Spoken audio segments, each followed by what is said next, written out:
с разными планировками под любой вкус. Или можете купить целую виллу с одной или двумя спальнями. Стоимость вилл от $140 тысяч. У каждой есть собственный бассейн. Недвижимость будет полностью меблирована и готова к сдаче в аренду сразу после завершения строительства. Сдача проекта планируется в 2027 году. В финмодель Aura также заложен рост цены за период стройки. Девелопер предоставляет гарантии и страхование. Доступна гибкая оплата в любой валюте. А по промокоду CATS до конца месяца действует специальный оффер. Скидка в 8% при полной оплате или беспроцентная рассрочка с первым взносом в 15%. По ссылке в описании вы получите каталог проекта и зафиксируете лучшие условия на старте продаж. Спасибо, что смотрите рекламу. Она позволяет каналу оставаться независимым и выпускать то, что мы хотим. Продолжаем. Российская Z-общественность прямо говорит: наступление в Украине завязло в очередной раз. Украина глубоко вгрызлась в свои позиции и до такой степени развила свои фронтовые беспилотники, что значимое продвижение с текущими людскими ресурсами через эскадрильи дронов просто невозможно. Тогда в очередной раз вспоминаются факты, о которых все предпочитают забыть, когда вроде как идет наступление, продвижение и успехи. Оказывается, что мобилизованные осенью 22-го, те, кто не погиб, не попал в плен, не стал инвалидом и не сбежал, воюют уже почти 3 года. Ни по какой военной науке людей на фронте... Okay. So, finally everything works at least somehow. Okay, so I got the bank bulls. I will get those now.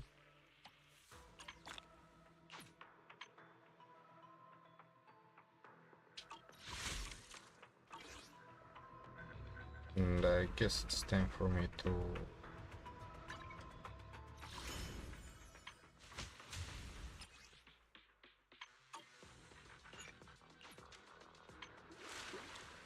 go there to remove the exclamation mark because I'm way too tired to see it. Так долго держать нельзя. Они не только психически вымотаны, они оставили в грязных окопах, в сырых подвалах, в лесопосадках все здоровье. Еще оказывается, что платные рекруты, во-первых, приходят совсем не в тех масштабах, которые фронту нужны. Они в лучшем случае закрывают потери, да и то в последнее время не до конца. А во-вторых, это солдаты не самого высокого для войны качества. Ведь люди, которые соблазнились миллионными выплатами, не просто так оказались в жизненной ситуации, когда им не жалко свою голову на бабки поменять. Оказывается, такой способ комплектования армии прицельно бьет в самые маргинальные слои общества. Алкоголиков, наркоманов, в мелкотравчатый криминалитет. Оказывается, те, кто на гражданке не просыхал от всех на свете психоактивных веществ, тем же самым занимаются и на фронте.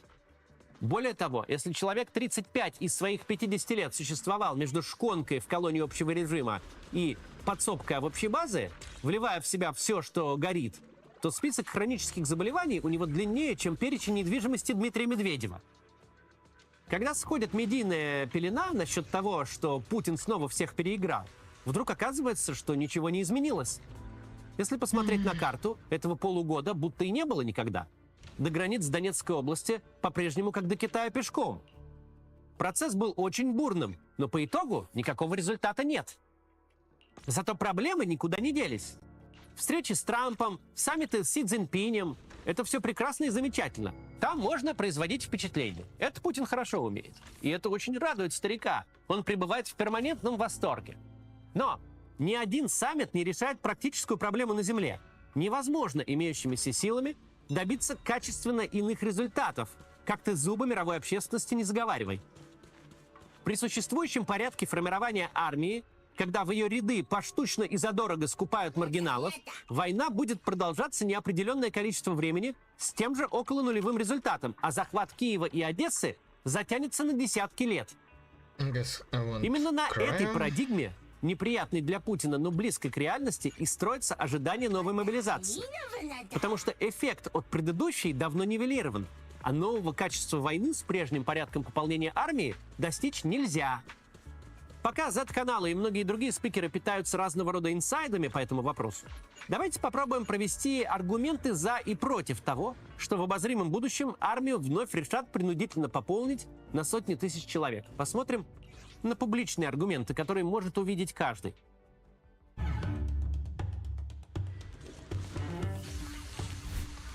Главный аргумент, и мы его уже привели, нынешний порядок пополнения армии неадекватен амбициям Путина. Когда ты кидаешь очень большие понты и раздаешь очень громкие обещания, твоя последующая неспособность достичь поставленных целей бросается в глаза, и никакими фотками саммита ШОС ее не перекроют. Чем больше было веры, что ты выигрываешь, тем очевиднее, что на самом деле нет. С нынешним порядком пополнения армии просто нельзя обеспечить адекватный приток новых рекрутов. Соскребание социального дна за все более гигантские деньги, вложение в рекламу, реферальные программы – все это пока что помогает кое-как компенсировать потери. Но нарастить армию таким способом невозможно. Второй аргумент «за» в том, что существующий порядок рекрутинга исчерпаем просто по законам рыночной экономики. Как минимум, уже 1,5 года единовременные выплаты за подписание контракта исчисляются миллионами рублей, что далеко за пределами значений, которые целевая аудитория этих выплат может себе вообразить. С каждым месяцем все сложнее составить портрет человека, который не пошел воевать год назад, а сейчас почему-то пошел. Да, есть те, кому, не знаю, только исполнилось 18, не дай бог. Кому в первый раз коллекторы гвоздодером пригрозили, кого молодая жена в припадке алчности на фронт сдала. Но это не поток, это ручеек. В этом году значительную часть пополнения обеспечивали те, кому хватило ума поверить в историю, которая даже звучит невероятно, что им дадут 3 миллиона, а потом сразу заключат мир и отпустят домой. Значительную долю пополнения этого года обеспечили те, кто вовсе не имел в виду воевать. Это очень хорошо сработало весной. Сработало кое-как и в августе. Но эту технологию не поставишь на поток. Чувство новизны от Дональда Трампа притупляется. Баннеры в духе «Скоро победа, успей забрать свои деньги» вечно работать не будут. Пополнение армии через выплаты будет сокращаться, тут никуда не денешься. Путин поставил рыночную экономику на службу войне. Но тут будет как в любом другом рынке. В какой-то момент окажется, что уже все поставили себе по кондиционеру, а второй никому не нужен. Третий аргумент – качество личного состава, на что без конца жалуются зетники всех мастей. Ну так, покупая рекрутов за деньги, ты не можешь брать только тех, кто нравится. Молодых, здоровых и служивших срочную службу мотивированных. Таким макаром вообще никого не соберешь. Приходится брать тех, кто пришел. Солдаты гибнут, попадают в плен, становятся инвалидами и бегут с фронта. Это те, кто худо-бедно, но умел воевать. Остатки профессиональной армии и мобилизованные, прошедшие кровавый отбор. А приходят на их место люди, которые в массе своей умеют держать только стакан. Мобилизация, при всем несовершенстве воинского учета в России, позволит набрать тех, кто пригодится на фронте. Выставить хоть какие-то минимальные требования по возрасту и здоровью. Понятно, что на них хрен забьют и будут лихорадочно отчитываться чисто по головам. Но все равно это какие-никакие фильтры, и на входе они будут обеспечены. Ну и последний аргумент – это, собственно, деньги. Да, выплаты за новых контрактников не самая большая и не самая критичная статья расходов этой войны. Но тут за несколько миллионов покупают тех, кто на фронте проживет неделю, максимум месяц. Кого сольют не в первом штурме, так в третьем. Получается очень дорого относительно эффекта. А за мобилизованных платить нужно гораздо меньше. С военной точки зрения аргументов против новой волны мобилизации не существует вовсе. Это способ быстро пополнить армию на сотни тысяч человек, а не покупать по одному. Так можно придать войне по-настоящему новое качество. Показать всем, что Путин – сила, против которой не выстоять, что капитуляция неизбежна. Причем это еще и сравнительно дешево. Мы не устанем повторять. С технической, законодательной и бюрократической стороны для новой мобилизации все давно готово. Российское государство не от скуки последние 3 года последовательно занималось цифровизацией призыва и закрывало лазейки для уклонистов. Выводы из первой волны мобилизации были сделаны вполне капитальные. Сейчас мобилизация не требует никакого публичного анонса, ведь указ президента продолжает действовать. Сейчас электронные повестки просто возникнут в госуслугах, и для счастливых их обладателей путь на верхний Ларс закроется автоматически. Мобилизацию с военной точки зрения провести нужно, с управленческой провести можно.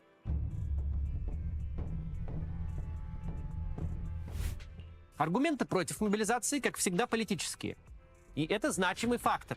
Мы ему даем большой вес, потому что в предыдущие 3 года он срабатывал.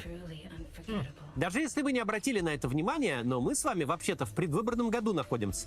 Активная стадия кампании в Государственную Думу начнется в апреле, мае, июне.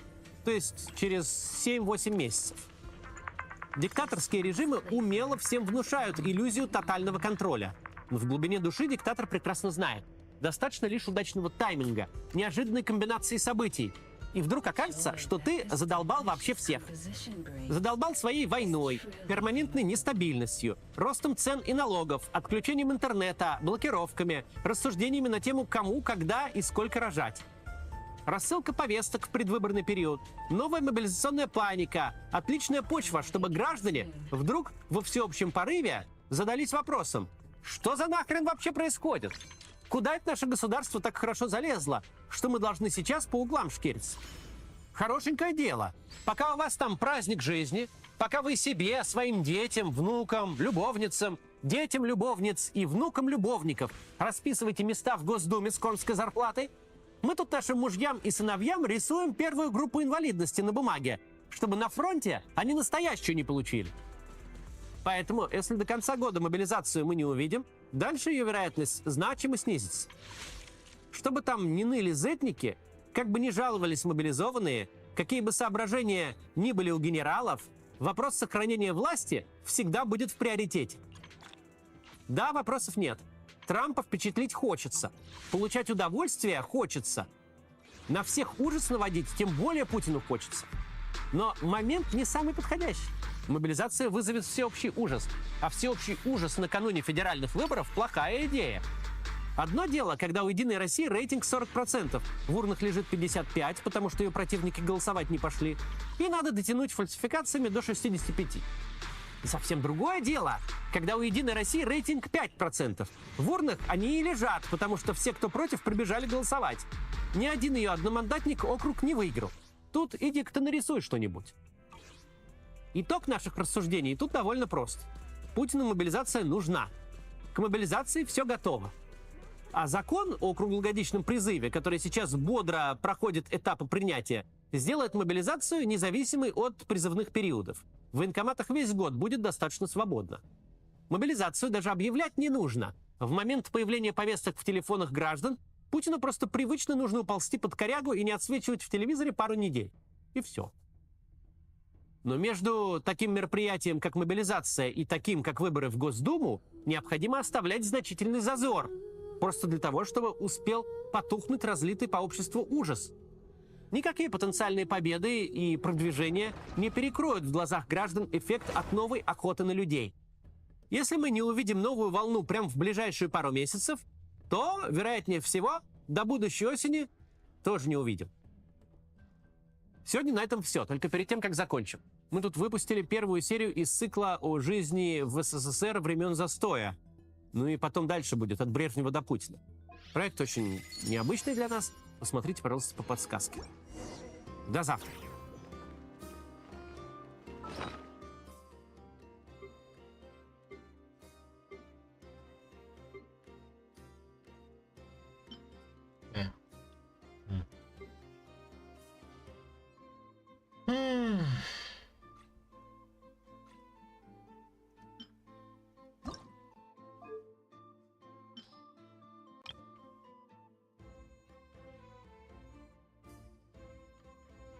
It is what it is.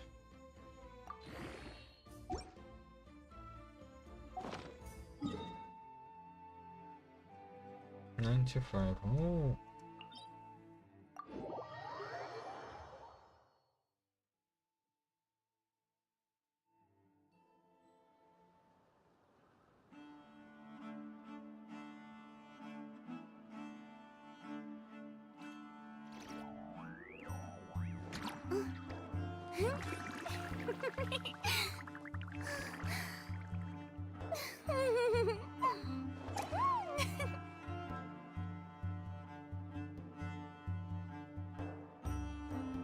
It doesn't take somebody with a PhD Everyone is buying AMD GPUs now, buy Bex. To realize what the hell has been happening with GPUs right now, AMD's latest cards have been very, very well received. Here are reviews for the 9070 XT and the RX 9070, and I even made a video that said, okay, NVIDIA GPUs are kind of pointless now once the 9070 XT came around because the price was there. They have AI upscaling now, which is a huge part that AMD GPUs were missing in the past, and they also offered really good ray tracing performance compared to NVIDIA, you know, for a discounted price, which I thought was fair. And that same thing applied with their RX 9060 XT. As long as you don't include the 8GB version of this graphics card, the 16GB one, a really, really good deal because the price is very, very reasonable and it offers more VRAM than NVIDIA's competition at the same price point. So you're just getting good value. So AMD GPUs have obviously made a huge leap just in this latest 9000 series generation, and that is translated into real effects. Here is some GPU sales data from Mindfactory. This is a German retailer, and it says that AMD has sold 1,500 units in that week. And that translates to almost 57% of GPU sales data there. NVIDIA sold a little over 1,100 GPUs, that's 42% of sales data. We're in a reality here where AMD is outselling NVIDIA, and that'd be counter to what you would expect a lot of the time. You see like the Steam hardware survey, NVIDIA is 75% of the market share. AMD seems like they're making up ground there, like something is definitely changing. And that is combined with some of the things that Hardware Unboxed has been saying. They got some data from retailers in Australia. Now, this retailer told me that in the last 6 months, they've sold just over 200% more 9070 XTs than 5070 Ti's. And just to make that point clear, that means 3 times the 9070 XTs versus the 5070 Ti's. And the last 30 days, they've sold roughly double the Radeon GPU. So it's probably because the 5070 Ti is decently expensive in their region. Now the 9060 XT in their region is selling 100% more GPUs, so twice as many GPUs as the 5060 Ti. And with the 9070, it is selling 70% more GPUs than the 5070, at least in Australia. Now, Steve did mention that over time in the past 30 days. In the last 30 days, for example, the 9070 has sold only 20% better. But that's still the Radeon GPU selling 20% more volume, so that's pretty surprising. But they expect the 9070 to pick up again because probably in the next month it's going to see a price decrease here in Australia, dipping below $1,000 for the first time, Australian dollars. So those numbers seem pretty insane. It seems like AMD is dominating in specific categories for the GPUs. However, Steve did mention if you're literally talking about since the GPUs themselves came out with the competition, it seems like NVIDIA has actually had 56% of total GPU sales. And part of that can be because NVIDIA has a lot more models of GPUs, which means their sales data isn't like mushed together just on this one specific matchups with AMD. And if you were to track since basically the beginning of the year when the 50 series cards came out, it seems like NVIDIA has actually had 70% of the total sales, at least from the specific retailer. Then if we're going to take it back to the US and check out a site like Newegg, which sells a bunch of different PC components and everything, you check out their top sellers on their website, and obviously AMD is doing quite well here because this GPU is AMD, this is AMD, AMD, AMD, AMD, AMD, AMD, AMD. You know, I mean, a lot of the top selling graphics cards on Newegg's website is actually just AMD. Pretty nuts to see. Now you hop over to Amazon as well, which is a more mainstream website, and it does seem to be a little bit more NVIDIA favored, but AMD is still ranking up here a lot. So here's AMD, AMD is right here, AMD. You know, it's still a little bit more NVIDIA here, but we're gonna dig into this a little bit deeper. This isn't exactly how it seems, but AMD is definitely selling very well, and you can see this in their actual earnings reports. You know, AMD as a company is reporting how much money they're making from their specific segments, like gaming. And if you were to compare this over year, so how much money did it make last year compared to this year, gaming revenue was 1.1 billion for AMD, and it was 73% higher than last year. Now this time last year, they weren't really releasing any graphics cards, so it does skew the picture a little bit, but it does still show that this new generation is doing very, very well. And we can also see in the past, AMD, if they're not selling their GPUs very well, what they would typically do is drop the price on them. So here is the 7900 XT. This is a 7900 XT. This card came out in 2022 at the end of the year. It started at about $900, which was the MSRP. And then over time, obviously it kind of went out of stock, but you know, once it got restocked, is down to $750 in 2024. And towards the end of his lifespan, before it was stopped being sold, this card dropped as low as $670, a lot off of the MSRP. That's a pretty big deal because this time around, AMD hasn't really done that because the 9070 XT here was a $600 card to start. Exactly $599.99. But over time, actually, this card has increased in price. It's more like $670 at the low end and more like $700 at the medium price, I'd say. And then if you were to take off the XT and just show the 9070, this card was a $550 card to start. And nowadays is more going for $600. Doesn't make it look as attractive against the Nvidia competition. Like if we were to just see the RTX 5070, then this card goes below $550. And as you can tell, it's not below the MSRP. They're not hacking prices. It seems like if anything, their GPUs this generation have actually increased in price. Like the 9060 XT 16GB was a $350 card. And there is one card at the MSRP of $350, but it's not a very good model. But most of the 9060 XTs are really like $380, which is $30 above the MSRP. So it's interesting to see that AMD's cards are not reducing prices. They're staying right where they're at because people are finding them valuable and they are moving units. That's the most important thing that we're seeing. Now, we all know that the NVIDIA 50 series cards have been like the perfect storm for AMD because NVIDIA has absolutely f***ed up this launch. But it's not because we don't love GeForce. 8 months after they officially started to come out, and it's only just starting to get to the point where the cards are okay and the prices are looking decent.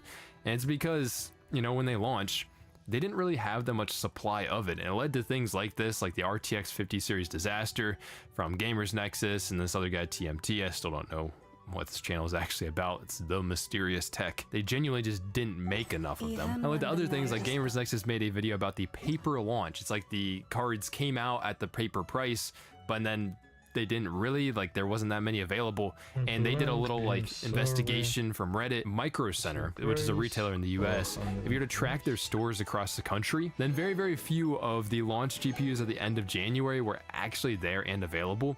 Like some stores only had 4 5090s, and the one that I typically go to, which is the Sharonville location in Ohio, this guy only had 4 5090s at the beginning, at the launch of these GPUs. Yes, the 5080 supply was a decent bit better, it seems like, but not many of these cards were actually going to stores for gamers to actually buy, which led to this really weird situation where Nvidia specifically claimed, even though we're clearly seeing at stores that these cards were not available, and they told us that 2 times more 50 series cards had been shipped in the same 5-week time frame as the 40 series cards, which is really misleading. And this was technically true. I mean, the RTX 4090 was the first card to come out for 40 series, and this guy was available on October 12th, 2022, which I think is the number that Nvidia is referencing, but I'm not 100% sure. That we're talking about a 5-week window, and the only other card to come out within the 5-week window was the RTX 4080. So there's only been 2 cards that launched, both very expensive, I guess, within that time frame. This is available on November 16th, whereas the 4090 was available on October 12th. So that technically means that that is a 5-week window, and you could include the 4080 in that. But most of the sales data is just the 4090, which was a $600 graphics card, whereas they were comparing data from the 5-week window of 50 series, which the 5090 was the first to come out, along with the 5080. But this guy came out on January 30th. The 5080 here came out also on January 30th, along with the 5090. And then the 5070 Ti came out in February 20th. So within the 5-week window, that means 3 cards were already healthily within the same window. And then also the 5070 came out technically within this window as well on March 4th. So they were saying that, oh, 2 times the GPUs were shipped with this generation of graphics cards in the same time frame, but that is just a huge manipulation of the data because only basically the 4090 was the only card that really came out within the same window. So it did make me question some things where it's like, oh, were these graphics cards, we all know Nvidia is obsessed with AI nowadays. Were these gaming cards like the 5090? You saw how little of them were being shipped to Micro Centers and everything. Were these really just being marketed as gaming cards and then mainly sent to data centers or workstations, people who are researching AI and stuff. And that kind of goes along with the quarterly earnings reports that NVIDIA has done. So second quarter from 2025, NVIDIA did report, remember AMD was at 1.1 billion and NVIDIA's was at 4.3 billion within the same time frame, which is actually up 49% from a year ago. It makes me wonder if this is revenue that was for AI, because a lot of these cards might be selling mainly to data centers and stuff, or people researching, and how much is this actually going to gamers, or is this gaming revenue just because they're making so much more money on the cards? They're selling things like 5090s and 5080s that are over $1,000. The 5090 for a lot of its life so far has been closer to $3,000. I don't know if this is as accurate for NVIDIA, but obviously their revenue is also up, just like AMD's revenue is up, but I don't think, you know, everything that's gone up to this launch of 50 series with all of the availability problems and how many sales are actually going out there, it doesn't seem like NVIDIA cards are actually selling more than AMD cards, or they might be selling at the same rate, which is a lot different than what we'd seen in the past. AMD is definitely holding its own this generation. And that's clearly for a few reasons. Like I've shown many times now that FSR4 AI upscaling is very, very competitive. NVIDIA also upgraded the DLSS4 upscaling, and that is very, very powerful, but FSR4 holds up extremely well. This is an area where AMD GPUs were definitely lacking, and they needed to really go gung-ho and actually catch up to NVIDIA in this field, because upscaling is clearly going to be important into the future, whether they like it or not. What seems like over time, AMD is also fixing some of their problems with FSR4. It used to be more of a thing where basically they need to approve FSR4 in the driver for the GPU so you can actually enable it within games. And sometimes that would take AMD a while to even get to that point of approving it, which would be really, really annoying, especially when you pay for this brand new GPU that isn't cheap and you're trying to use the main features that you pay for in the games, FSR4 upscaling. But it seems like AMD is getting a little bit more on top of this. Like recently I just saw with Silent Hill F, day one launch the game came out, the 9070 XT that I tested on was able to use FSR4 upscaling in that game. I don't know if this is going to apply to everything, but it seems like they're getting more towards that range of, hey, you need to get this in the game day one because this is a feature people actually pay for, and you're promising to do it in the driver, so we need you to do this. Yes, you can mod it into the game yourself if you want to, but most average people just playing on their computer aren't going to be doing that. They also seem like in general they're just making improvements to their software. Like there's a leak now with AMD Fluid Motion Frames 3. It also mentions that FSR Redstone is here. This is a thing that's going to improve image quality with ray tracing as long as it gets integrated into the games. Also, AMD has had a thing. There's a little bit of a problem with their new generation graphics cards can use the new upscaling, but their old ones can't because they don't have the AI performance necessary to do that. It seems like a lot of people are getting this Integer 8 FSR4 upscaling, which is a lower quality version that runs on a faster AI model. They're able to get it working on older GPUs. I've seen some people doing it on Windows now that used to be exclusive to Linux. It doesn't seem like it runs that well, but maybe it's possible, and maybe AMD could integrate this in the future. This would be a huge, just like overall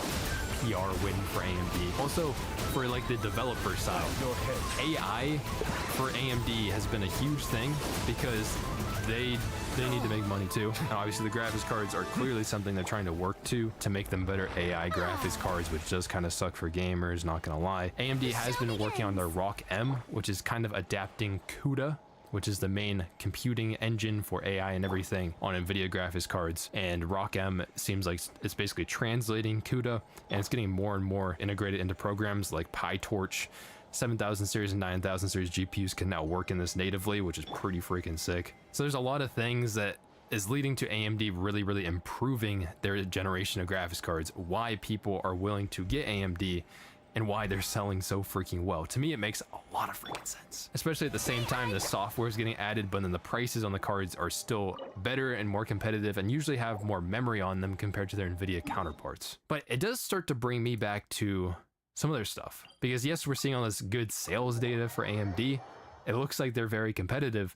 Then you go back to things like the Steam hardware survey, for example, and it is 75% NVIDIA AMD is 17% of the market. Now, this takes a long time to change, obviously. This is the entire world's data. However, you click on the GPUs, you don't see any of new AMD cards in here at all. You see some of the new NVIDIA cards like the 5070. Almost, I think every single 50 series card is on here. 5070 Ti, 5080, 5060 Ti. I mean, you'll find them down here, you know, if you look. But you can see these cards are starting to climb up on the charts, whereas AMD's cards aren't here. I'm just gonna hit Control F and then search up the 9070, and there's 0 results on this page. There's also the 9060. They're not showing up on the Steam Hardware Survey at all. So we're seeing all this sales data. NVIDIA's cards are popping up on here, even though it doesn't seem like they're selling as well. And we hop over to John Petty Research, where they actually track these shipments from partners who actually make the graphics cards, right? There's NVIDIA, there's AMD that makes the chips and the drivers and, you know, give the designs for the GPUs, and they actually sell them to other partners that typically end up making the graphics cards, that put the fans on, the heat sinks, you know, have those extra software for it and everything, the packaging, sending out to retailers, everything like that is usually handled by the partners. And these are AIB graphics cards. Now, NVIDIA's market share has actually grown in this field. It's at 94% compared to AMD, that's only at 6%.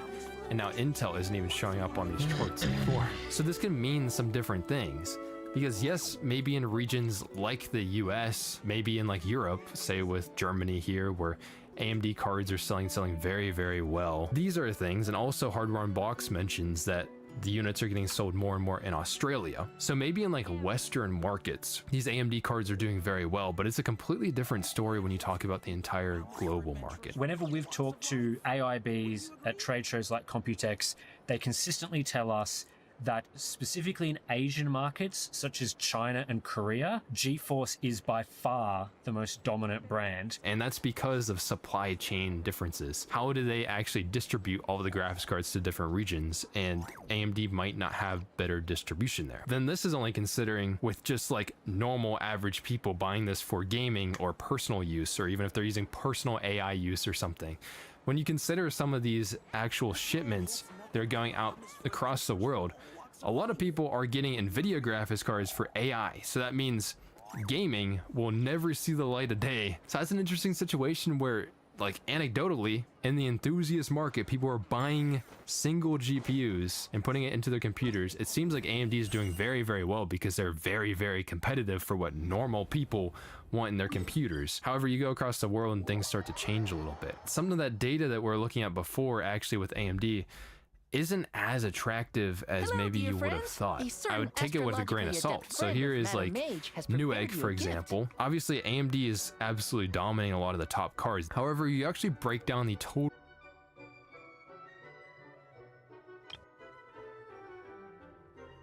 Hello, dear friends. Please, right this way.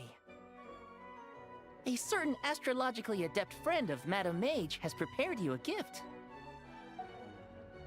Whoa! What a sparkly crystal ball!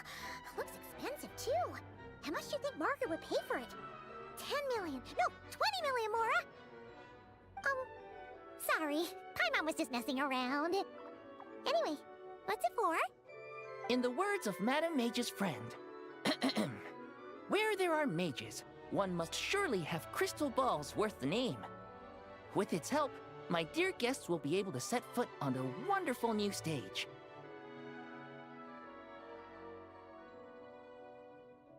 Now, I'm not really sure what she meant. I am just the concierge after all. All I ever see when staring into a crystal ball is my reflection. Ah, right. And there's also this box. Another gift from Madame Mage. Okay. If you can put on a spectacular performance on this hidden stage, one as unpredictable as the tides of fate themselves, you shall discover the wondrous treasures this little box contains. At least that's what she told me. Treasures? Well, that's all for me. It wouldn't be sporting for the concierge to spoil the intrigue for you all, dear guests. So please, take the stage in your usual gallant fashion.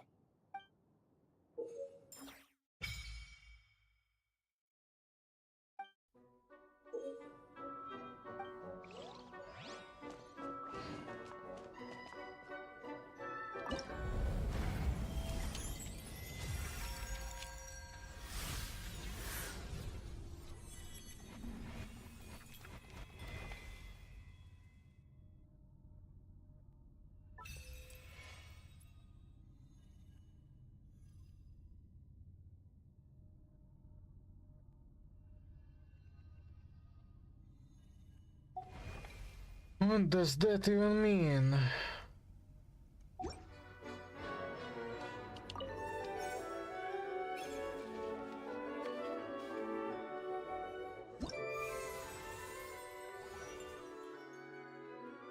Okay. Hydro Electro Duo. And Varese is on the...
Wait, I don't have six Goro? What?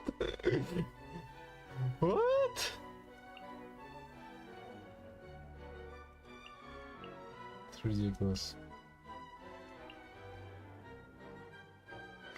Real Grimoire.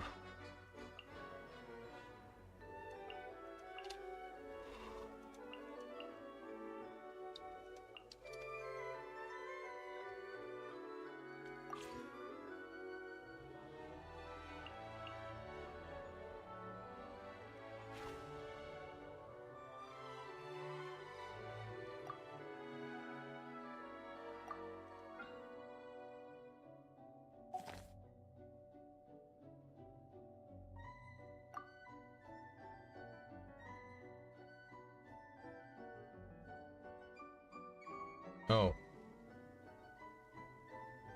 Like that's enough.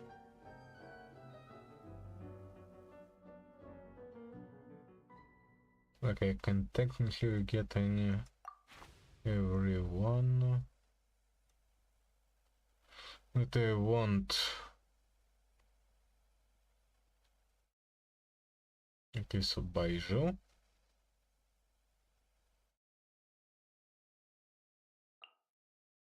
Ishwin.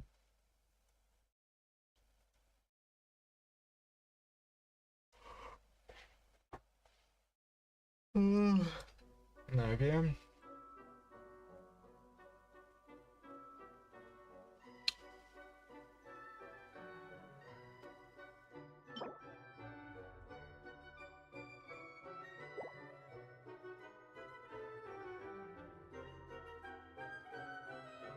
What else?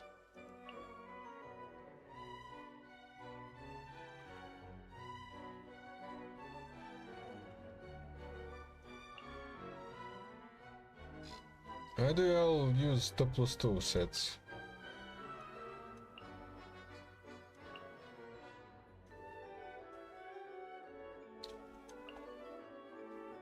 Hardly. Full set person. Oh! Look at that.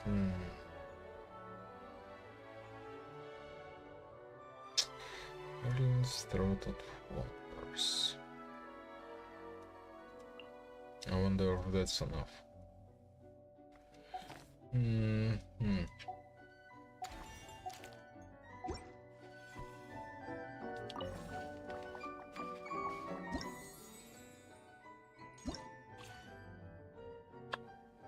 Okay, let's...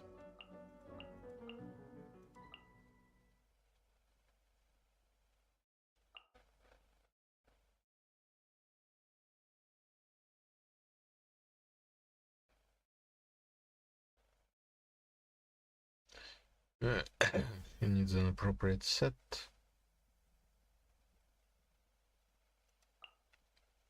She needs an appropriate weapon. That's it. Okay. Loma. Sure.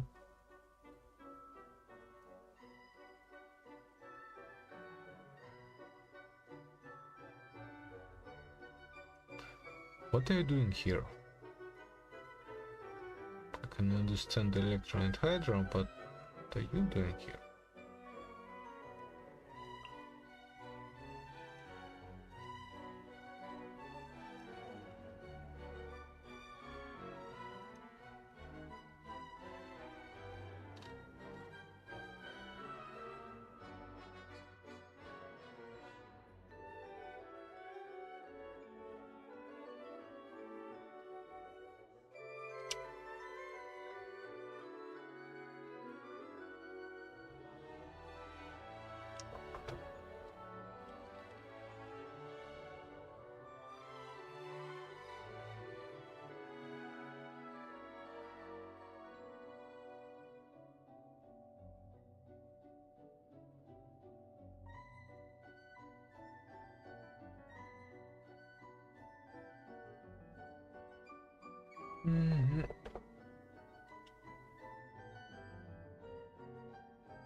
Apparently, I have.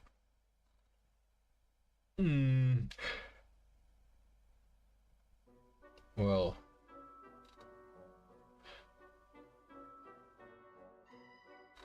So recently I had a problem with downloading games.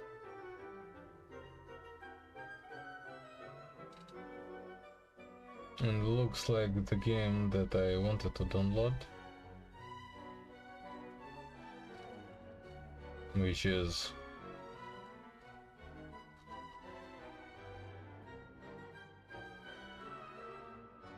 Fallout New Vegas.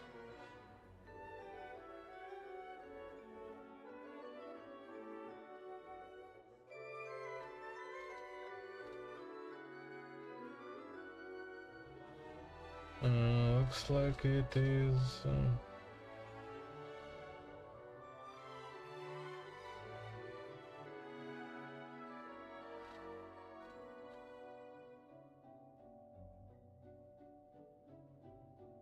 right there.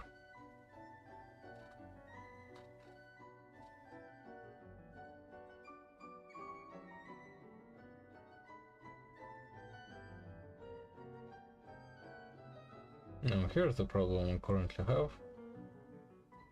I want to play, well, I want to install lots of games that I currently own. But looks like not going to be able to do it.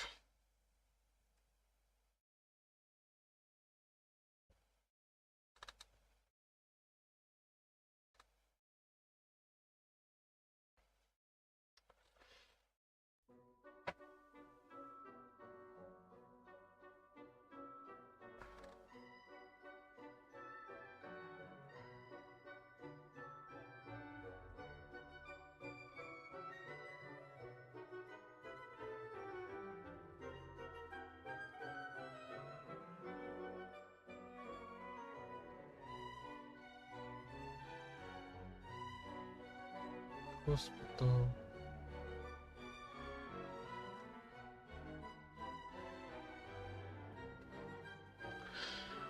Yeah, lots of games that I have no space to install.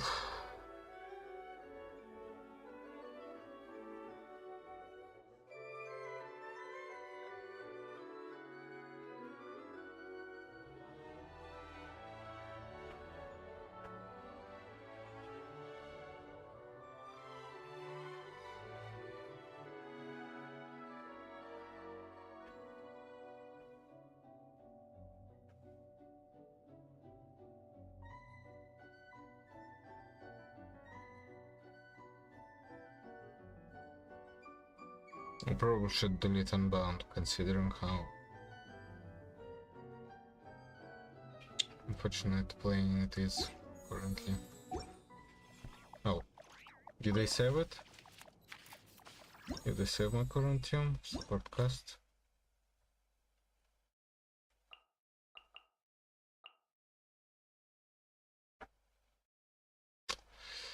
Yeah, gotta give what you need. Have. Okay. Maybe no.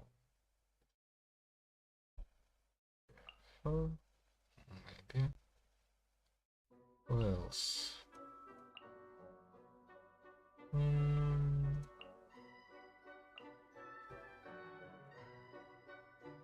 Okay, looks nice. Go for... Maybe not her.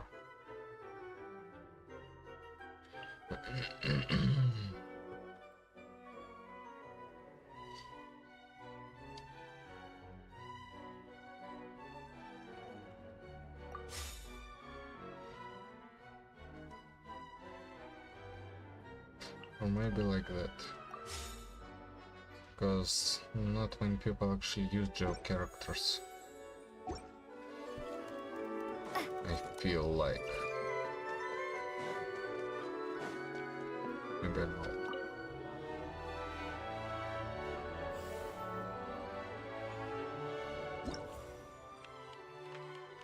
Okay, no new characters.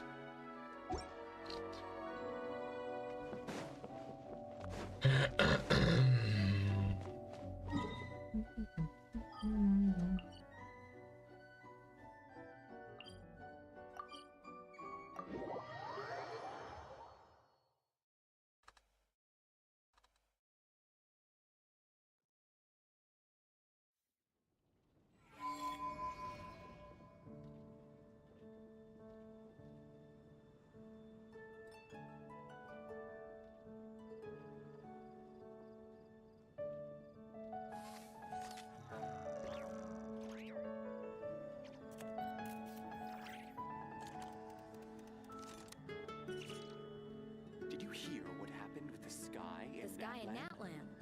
Natlan. Oh. What happened now?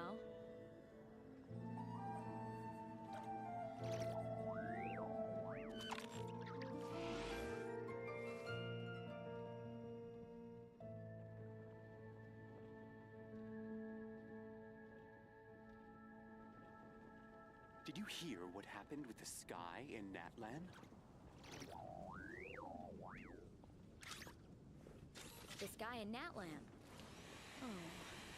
What happened now?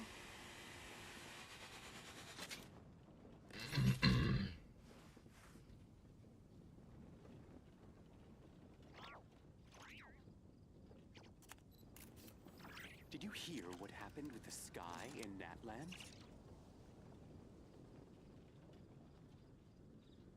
The sky in Natlan. Oh. Reviewing What happened outstanding now? items on today's to-do list. Do you have any additional commands? Nope. No problem. I can add them shortly. I'm quite used to it.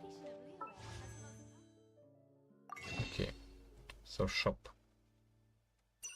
First of all, then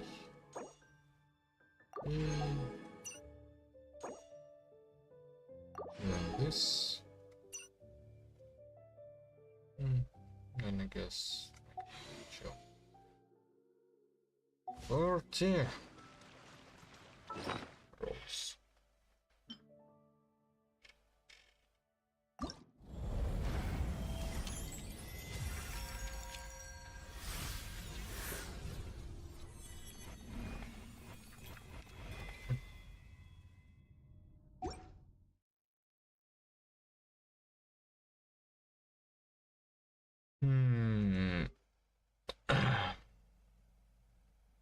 I don't know how that works.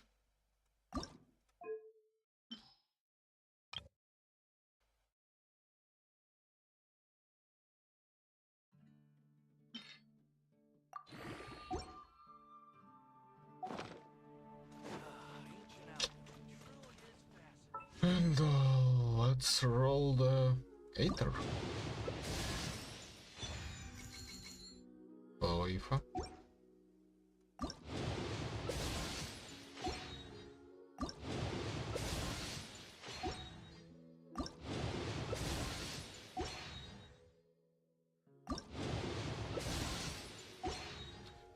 Will I go for Polonius? Oh, okay. So choose closer and closer to being maxed out when it comes to his sword. Or maybe he already is. Yay.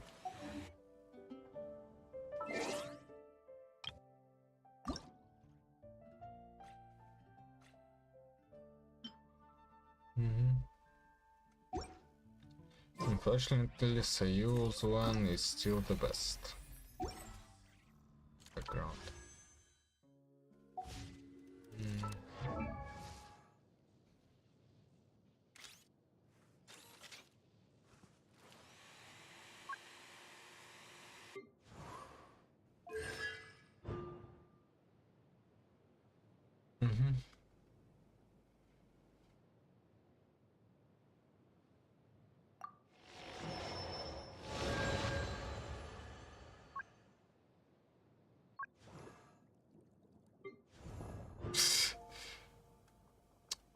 Wow. I still don't have C6 Goro. Well, this mate is quite worse then.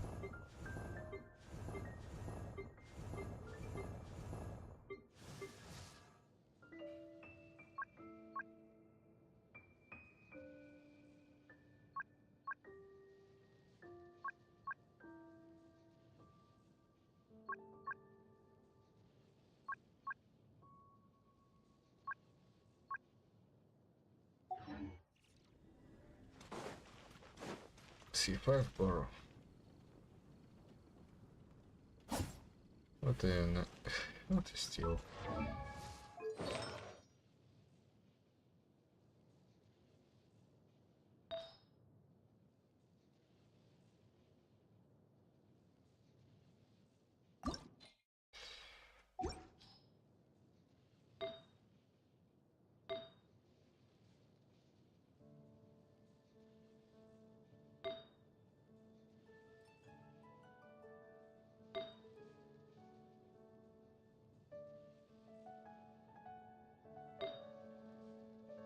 Look, I don't have much air, but that is something at least.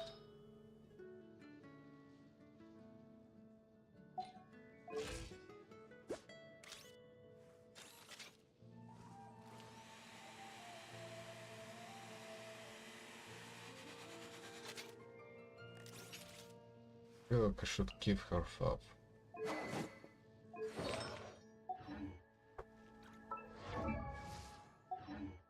Speaking of hopes,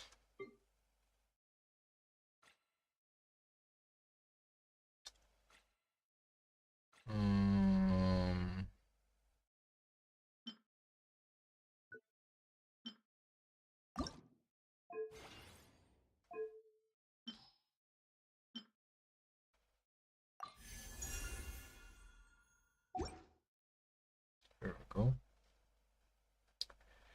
No, you.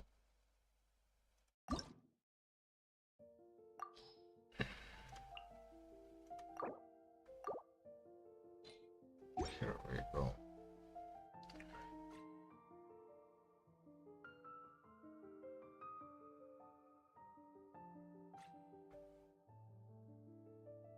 Alright, seems like that's everything.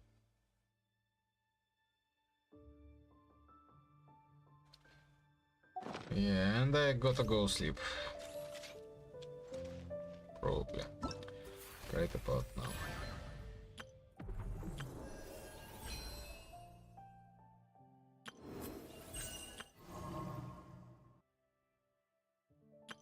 I know.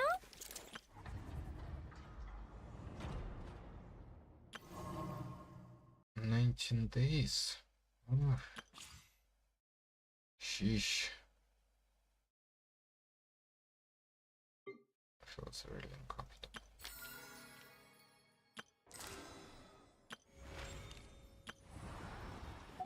Alright, that's going to be it for the stream. Good luck at the